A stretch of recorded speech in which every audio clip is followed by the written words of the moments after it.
गाय और शेर की कहानी। पंचतंत्र की कहानी। एक पहाड़ी के नीचे एक गांव था।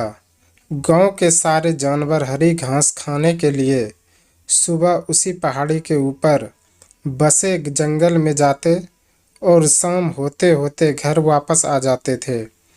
हर दिन की तरह लक्ष्मी नाम की एक गाय अन्य गायों के साथ उसी पहाड़ी के जंगल में घास खाने के लिए गई थी। वह हरी घास खाने में इतनी ज़्यादा प्रसन्न थी कि वह कब एक शेर की गुफा के पास पहुंच गई उसे पता भी नहीं चला। शेर अपनी गुफा में सो रहा था और वह पिछले 2 दिनों से भूखा ही था। जैसे ही लक्ष्मी शेर की गुफा के पास पहुंची, गाय की खुशबू से शेर की नींद खुल गई। वह शेर धीरे धीरे गुफा से बाहर आया और गुफा के बाहर गाय देखकर खुश हो गया। शेर ने मन ही मन सोचा कि आज उसकी 2 दिनों की भूख मिट जाएगी। वह इस तंदुरुस्त गाय का ताज़ा मांस खाएगा और यह सोचकर उसने एक तेज दहाड़ लगाई।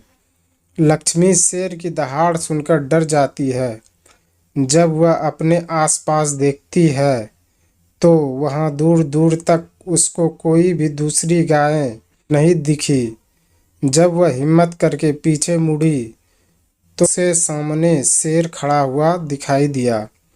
उस शेर ने लक्ष्मी को देखकर फिर से दहाड़ लगाई है और लक्ष्मी से कहा, मुझे 2 दिनों से कोई शिकार नहीं मिल रहा था। मैं भूखा था। शायद इसलिए भगवान ने मेरा पेट भरने के लिए तुझे मेरे यहाँ पर भेजा है। आज मैं तुझे खाकर अपनी भूख मिटा लूँगा। शेर की बात सुनकर लक्ष्मी डर जाती है। वह रोते हुए शेर से कहती है, मुझे जाने दो, मुझे मत खाओ। मेरा एक छोटा बच्चा है जो अभी सिर्फ मेरा ही दूध पीता है और उसे घास खाना अभी तक नहीं आया है।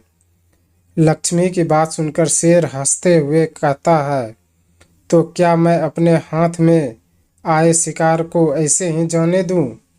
मैं तो आज तुझे खाकर अपनी 2 दिन की भूख मिटाऊंगा। शेर के ऐसा कहने पर लक्ष्मी उसके सामने रोने लगी और विनती करते हुए कहती है कि आज मुझे जाने दो।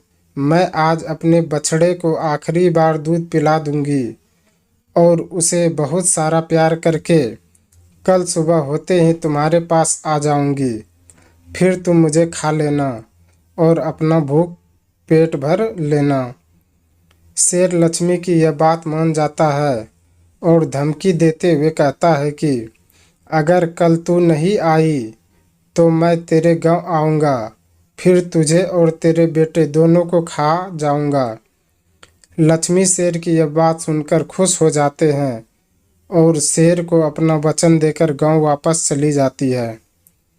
वहाँ से वह सीधे अपने बछड़े के पास जाती है, उसे दूध पिलाती है और बहुत सारा प्यार करती है।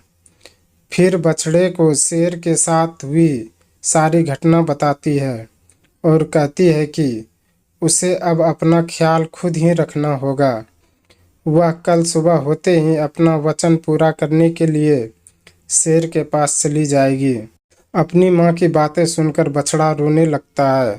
दूसरे दिन सुबह होते ही लक्ष्मी जंगल की तरफ निकल जाती है और शेर की गुफा के सामने पहुंचकर शेर से कहती है, अपने वचन के अनुसार मैं तुम्हारे पास आ गई हूँ।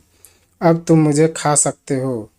गाय की आवाज़ सुनकर शेर अपनी गुफा से बाहर निकल आता है और भगवान के अवतार में प्रकट होते हैं। वह लक्ष्मी से कहता है, मैं तो बस तुम्हारी परीक्षा ले रहा था। तुम अपने वचन की पक्की हो। मैं इससे बहुत प्रसन्न हुआ। तुम अब अपने घर और बछड़े के पास वापस जा सकती हो। इसके बाद वो उस गाय को गौ माता होने का वरदान भी देते हैं और उसी दिन के बाद से सभी गायों की गौ माता कहना शुरू कर देते हैं। दोस्तों, इस कहानी से हमें सीख मिलता है कि जान की बाजी लगाते हुए भी अपने दिए हुए वचन को पूरा करना चाहिए। यही हमारी दृढ़ व्यक्तित्व को दर्शाता है। आपको ये कहानी कैसी लगी आप हमें कमेंट के माध्यम से ज़रूर बताएं। धन्यवाद।